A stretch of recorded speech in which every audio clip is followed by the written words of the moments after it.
അപർണയുടെ പുതിയ കൊളാബറേഷനുകളും വീഡിയോകളും ഈ ഒരു ജിം ഉടമയുമായിട്ട് ബന്ധപ്പെട്ടുള്ളതാണെന്നതാണ് ഈ ഒരു സംശയങ്ങളെ ബലപ്പെടുത്തുന്നത്. It is your partner. It is your, like you are a couple. You should have that transparency. You shouldn't be hiding anything from that person. എന്നാൽ വെറും 6 മാസം കൊണ്ട് അപർണ തന്റെ നിലപാട് മാറ്റുന്ന കാഴ്ചയാണ് നമുക്കിവിടെ കാണാൻ കഴിഞ്ഞത്. കുറച്ചൊക്കെ നമ്മുടെ സീക്രസിയിൽ അത് വെക്കുന്നത് തന്നെയാണ് നല്ലത്. നമ്മൾ ഒരാളോട് ഡിസ്കസ് ചെയ്യണം, അത് പാർട്ട്ണറോടോ ആണെങ്കിൽ പോലും ഡിസ്കസ് ചെയ്യണം എന്ന് വിചാരിക്കുന്ന ഒരാളല്ല. Money can't buy you happiness and I am completely against it. Money will get you happiness. Money can actually buy happiness. നമ്മുടെ ഈ സോഷ്യൽ മീഡിയ എന്ന് പറയുന്ന ഈ ഒരു മായിക ലോകത്ത് നമ്മൾ കാണുന്നതെല്ലാം സത്യമാണോ? ക്യാമറയ്ക്ക് മുന്നിൽ ചിരിച്ചുല്ലസിച്ച് നിൽക്കുന്ന താരദമ്പതിമാരുടെ ജീവിതം യഥാർത്ഥത്തിൽ അത്രയധികം മനോഹരമാണോ? Do you guys like body hair down or clean shave? Like shaved ആണോ അതോ hairy ആണോ? എനിക്ക് പിന്നെ trimmed ആണ്. എനിക്ക് ട്രിംഡാ ആണല്ലേ? അതിന് റീസൺ ഒരു റീസണും ഇല്ല, എനിക്ക് അതാ ഇഷ്ടം. ബക്കറ്റിനെ എനിക്ക് ചിന്തിക്കാൻ പറ്റത്തില്ല, നമുക്ക് വേറെന്തെങ്കിലും പറയാം. ആ ഒരു ചോദ്യത്തിനുള്ള ഏറ്റവും പുതിയ ഉത്തരമാണ് നമ്മുടെ ജീവയുടെയും അപർണ തോമസിന്റെയും ജീവിതത്തിൽ സംഭവിച്ചിരിക്കുന്ന ഈ ഒരു വേർപിരിയൽ. നമ്മുടെ സോഷ്യൽ മീഡിയ ഒന്നടങ്കം നടുക്കത്തോടെയാണ് ആ ഒരു വാർത്ത കേട്ടത്. പല മാധ്യമങ്ങളും ഇതിനോടകം തന്നെ ആ ഒരു വാർത്ത റിപ്പോർട്ട് ചെയ്ത് കഴിഞ്ഞിട്ടുമുണ്ട്. എന്താണ് അവർക്കിടയിൽ യഥാർത്ഥത്തിൽ സംഭവിച്ചത്? എവിടെയാണ് ആ ഒരു പ്രണയ കാവ്യത്തിന് പിഴച്ചത്? ഒരുപക്ഷെ നമ്മുടെ നാട്ടിൽ ഇപ്പോൾ നടക്കുന്ന ഒരു കലാപരിപാടി ഉണ്ടല്ലോ, ഒളിച്ചോട്ടം, അവിഹിതം, ആ ഒരു സംഭവങ്ങൾ, അങ്ങനെ ഒരു പോസിബിലിറ്റിയും കൂടി നമുക്ക് തള്ളിക്കളയാനാകില്ല. ഇതെല്ലാം അതിനുള്ള ഉത്തരങ്ങൾ സഹിതമാണ് നമ്മുടെ ഇന്നത്തെ വീഡിയോ തുടക്കം തൊട്ട് അവസാനം വരെ കാണാൻ ശ്രമിക്കുക. കാരണം അവസാനം നിങ്ങൾ പ്രതീക്ഷിക്കാത്ത ഒരു ന്യൂസ് വരുന്നുണ്ട് അപർണ തോമസിനെ പറ്റിയിട്ട്. എന്ത് തന്നെയായാലും ജീവ തന്നെയാണ് ഒഫീഷ്യലായിട്ട് ആ ഒരു ന്യൂസ് പുറത്തുവിട്ടിരിക്കുന്നത്. നമുക്ക് കുറച്ച് ദിവസം മുമ്പുള്ള, അതായത് അപർണ തോമസിന്റെ പിറന്നാൾ ദിവസം പുള്ളിക്കാരി ഇട്ട പോസ്റ്റ് നോക്കാം. അതിലുള്ള ചില കമന്റുകളും അതിനവർ നൽകിയ മറുപടികളുമാണ് എല്ലാ സംശയങ്ങൾക്കും തുടക്കമിട്ടത്. എന്നെ തന്നെ വിശ്വസിക്കാനും എന്റെ ഊർജം കാത്തു സൂക്ഷിക്കാനും ഞാൻ പഠിച്ചു എന്നായിരുന്നു അപർണ തോമസ് കുറിച്ചത്. എന്നാൽ ഇതിന് താഴെ ഒരു ആരാധകൻ വന്നിട്ട് നാളെ നിങ്ങളുടെ വിവാഹ വാർഷികമല്ലേ എന്ന് ചോദിച്ചപ്പോൾ അപർണ നൽകിയ മറുപടി ആരാധകരെ അക്ഷരാർത്ഥത്തിൽ ഞെട്ടിച്ചു. അതൊക്കെ പണ്ട് എന്നായിരുന്നു പുള്ളിക്കാരിയുടെ മറുപടി. ആ ഒരു ഒറ്റ വരിയിൽ തന്നെയുണ്ട് ആ ഒരു ബന്ധത്തിന്റെ ഇന്നത്തെ അവസ്ഥ. പരസ്പരം ജീവനായിരുന്ന രണ്ടുപേർ, മറ്റുള്ളവർക്ക് അസൂയ തോന്നിപ്പിക്കുന്ന രീതിയിൽ സ്നേഹിച്ചിരുന്ന രണ്ടുപേർ പെട്ടെന്നൊരു ദിവസം എങ്ങനെയാണ് ഇത്രത്തോളം അകന്നത്?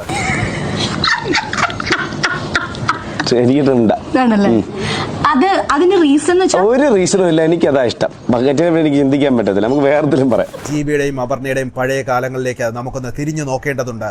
ഒരു സാധാരണ നാടൻ പെൺകുട്ടിയായിരുന്ന അപർണയാണ് ജീവ വിവാഹം കഴിക്കുന്നത്. നല്ല സുന്ദരി കുട്ടിയില്ലേ? എവിടെ മോളുടെ വീട്? എവിടെയാ? പറവൂര്. പഠിക്കുകയാണ്, ആക്ച്വലി ഡിഗ്രി ചെയ്യുവാണ്. ഒരു പാർട്ട് ടൈം ജോബും ചെയ്യുന്നുണ്ട് കൂടെ. സാബിച്ചേട്ടന്റെ ഭയങ്കര ഫാനാണ്. പഠിക്കുന്ന സമയത്ത് പാർട്ട് ടൈം ആയിട്ട് ജോലി ചെയ്ത് മുന്നോട്ട് പോയിക്കൊണ്ടിരുന്ന അപർണ കല്യാണത്തിന് ശേഷവും ഇവർ സോഷ്യൽ മീഡിയയിലെ ഏറ്റവും തിരക്കുള്ള ദമ്പതികളായി മാറി. ഭാര്യയ്ക്ക് പൂർണ്ണ സ്വാതന്ത്ര്യം നൽകുന്ന, അവൾക്ക് ഇഷ്ടമുള്ള വസ്ത്രങ്ങൾ ധരിക്കാൻ പ്രോത്സാഹിപ്പിക്കുന്ന ഒരു ഭർത്താവായി ജീവയെ ലോകം കണ്ടു, ലോകം വാഴ്ത്തി. ജീവയെ പോലൊരു ഭർത്താവിനെ കിട്ടിയത് അപർണയുടെ ഭാഗ്യമാണെന്നും അപർണയെ പോലൊരു ഭാര്യയെ കിട്ടിയത് ജീവയുടെ ഭാഗ്യമാണെന്നും ആരാധകർ വാഴ്ത്തിപ്പാടി. അവർ രണ്ടുപേരും ചേർന്ന രാപ്പകൽ അധ്വാനിച്ച് ടെലിവിഷൻ മേഖലയിൽ നിന്നും സോഷ്യൽ മീഡിയയിൽ നിന്നും കോടികൾ സമ്പാദിച്ച് അതിമനോഹരമായ ഒരു സ്വപ്ന ഭവനം അവർ പടുത്തുയർത്തി. രാജേഷിനെയാണ് നമ്മൾ ആദ്യം ഇൻട്രൊഡ്യൂസ് ചെയ്യുന്നത്. ബിക്കോസ് രാജേഷ് ആണ് ഈ എൻറ്റയർ ഫ്ലാറ്റ് നമുക്ക് ഇന്റീരിയേഴ്സ് ചെയ്ത് തന്നേക്കുന്നത്, including all the lights, everything. Heavens interiors and lights and frames by Heaven. ഇത് നിങ്ങൾ ഇപ്പൊ കാണാൻ പോകുന്നത് നമ്മളുടെ ലിവിംഗ് സ്പേസ് ആണ്. ലിവിംഗ് സ്പേസ് ഒരു വൈറ്റ് കൗച്ച് സെറ്റ് ഇട്ടിട്ടാണ് സ്റ്റൈൽ ചെയ്തേക്കുന്നത്. ഓൺ ദി അതർ സൈഡ് നമ്മളൊരു beige colour with lot of cushions. Again ഇത് നമ്മുടെ ഒരു ചെറിയ ഒരു ബാർ കൗണ്ടർ. നമ്മൾ ഫ്രണ്ട്സ് ഒക്കെ വരുമ്പോൾ ജസ്റ്റ് ചില്ല് ചെയ്യാൻ, വീക്കെൻഡ്സിലൊക്കെ ചില്ല് ചെയ്യാൻ. Dining area actually living space കറച്ച് കണക്റ്റഡ് ആയിട്ട് തന്നെയാണ്. ഇത് നമുക്ക് സ്കെലിറ്റൻ ആയിട്ടോ കിട്ടിയ ഈ വോൾസ്, എല്ലാ സൗകര്യങ്ങളും കൂടെയുള്ള ഒരു ഫ്ലാറ്റ്. ആ ഒരു വീടിന്റെ പാലുകാച്ചൽ വീഡിയോ ലക്ഷക്കണക്കിന് ആളുകളാണ് കണ്ടത്. എന്നാൽ ഇന്നോ ആ ഒരു വീട്ടിൽ ആര് താമസിക്കുമെന്ന ചോദ്യം ബാക്കിയാണ്.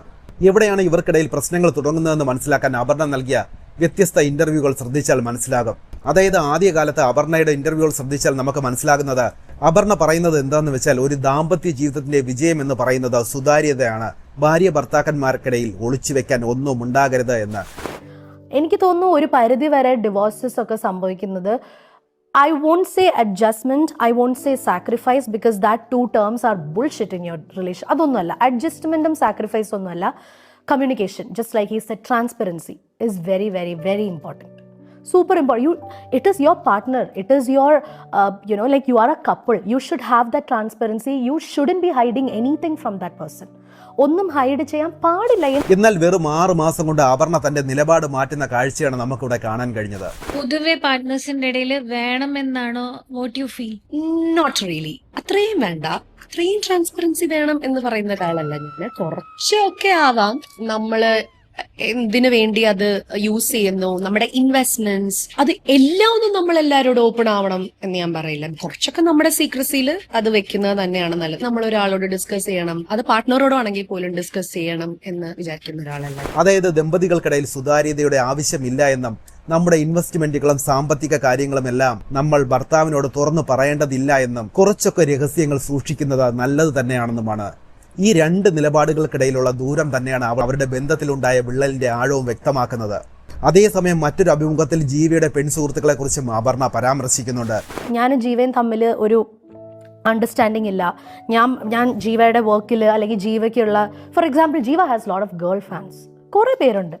അപ്പോൾ ജീവയുടെ ഗേൾ ഫാൻസ് ജീവയ്ക്ക് മെസ്സേജ് അയക്കുന്ന കണ്ട് എനിക്ക് ചെറിയൊരു സംശയം തോന്നിയാൽ മതി, ട്രസ്റ്റ് ഇഷ്യൂ വന്നു കഴിഞ്ഞാൽ തീർന്നു.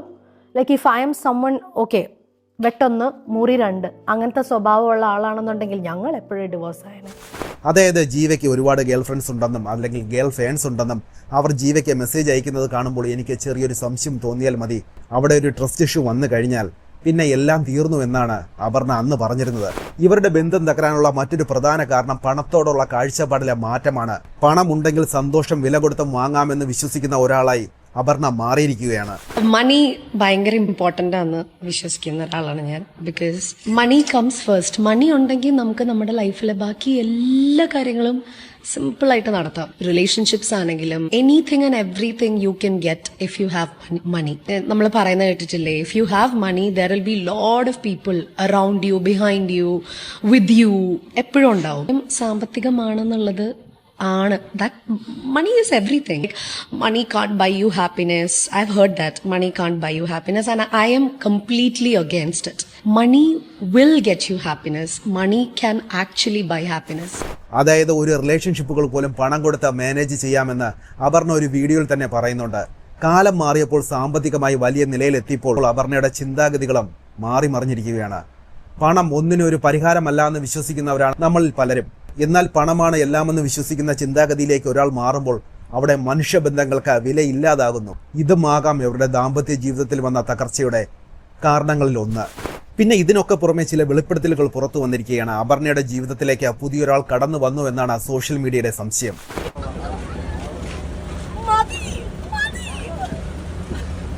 അതായത് 8ഓളം ജിമ്മുകൾക്ക് ഉടമയായ കോടിക്കണക്കിന് രൂപയുടെ ആസ്തിയുള്ള ഒരു വ്യവസായിയുമായിട്ട് അപർണ പ്രണയത്തിലാണെന്ന തരത്തിലുള്ള വാർത്തകളാണ് വരുന്നത്. ഇവരുടെ ഒരു വീഡിയോയ്ക്ക് താഴെ 2 മാസം മുമ്പ് വന്ന ഒരു കമന്റ് ഇപ്പോൾ വൈറലായിരിക്കുകയാണ്. ഇവർ തമ്മിലുള്ള ബന്ധം ഞാനൊരു വിമാനയാത്രക്കിടെ കണ്ടതാണെന്ന് ഒരാൾ അവിടെ കമന്റ് ചെയ്തിരുന്നു. പക്ഷേ അന്ന് അതാരും വിശ്വസിച്ചിരുന്നില്ല എന്നതാണ് സത്യം. പക്ഷേ ഇന്നോ അപർണയുടെ പുതിയ കൊളാബറേഷനുകളും വീഡിയോകളും ഈ ഒരു ജിം ഉടമയുമായിട്ട് ബന്ധപ്പെട്ടുള്ളതാണെന്നതാണ് ഈ ഒരു സംശയങ്ങളെ ബലപ്പെടുത്തുന്നത്. പിന്നെ ജീവയുടെയും അപർണയുടെയും ജീവിതം നമുക്ക് നൽകുന്ന വലിയൊരു പാഠമുണ്ട്. സോഷ്യൽ മീഡിയയിൽ നമുക്ക് മുന്നിലേക്ക് ഇവർ കാണിക്കുന്ന ഈ ചിരിയും കളിയും ഒക്കെ കണ്ട് നമ്മൾ നമ്മുടെ ജീവിതവുമായിട്ട് അതിനെ താരതമ്യം ചെയ്യാൻ നിൽക്കരുത്. ഇതേപോലുള്ള 99% ആൾക്കാരുടെയും ജീവിതം തികച്ചും വ്യാജവും കപടവുമാണ്. അതായത് ഇവരുടെയൊക്കെ ആ ഒരു റിയൽ ലൈഫ് അല്ല, റിയൽ ലൈഫ് കണ്ടിട്ട് പങ്കാളിയോട് വഴക്കിടുന്ന, സങ്കടപ്പെടുന്ന ഒരുപാട് സാധാരണക്കാർ നമുക്ക് ഇടയിൽ തന്നെ ഉണ്ട്. അവർ മനസ്സിലാക്കേണ്ടത് ഇത്ര മാത്രമാണ്, ഈ സോഷ്യൽ മീഡിയയിൽ കാണിക്കുന്ന ഈ സ്നേഹമൊക്കെ ലൈക്കിനും വ്യൂസിനും വേണ്ടി മാത്രമുള്ളതാണെന്നാണ്. പരസ്പരം മനസ്സിലാക്കി പണത്തേക്കാൾ ഉപരിയായി മനുഷ്യബന്ധങ്ങൾക്ക് വില കൽപ്പിക്കുന്ന ഒരു ജീവിതമാണ് യഥാർത്ഥ വിജയം. വലിയ സ്വപ്നങ്ങളൊക്കെ കണ്ട് ഒന്നിച്ച് പണിത ആ ഒരു വീട്ടിൽ അവർക്കൊന്ന് ഒരുമിച്ച് താമസിക്കാൻ കഴിയുന്നില്ല എന്നത് എത്രമാത്രം വലിയ ദുരന്തമാണ്. സ്വന്തം ജീവിതത്തിലെ ചെറിയ ചെറിയ സന്തോഷങ്ങളെ സ്നേഹിക്കുക.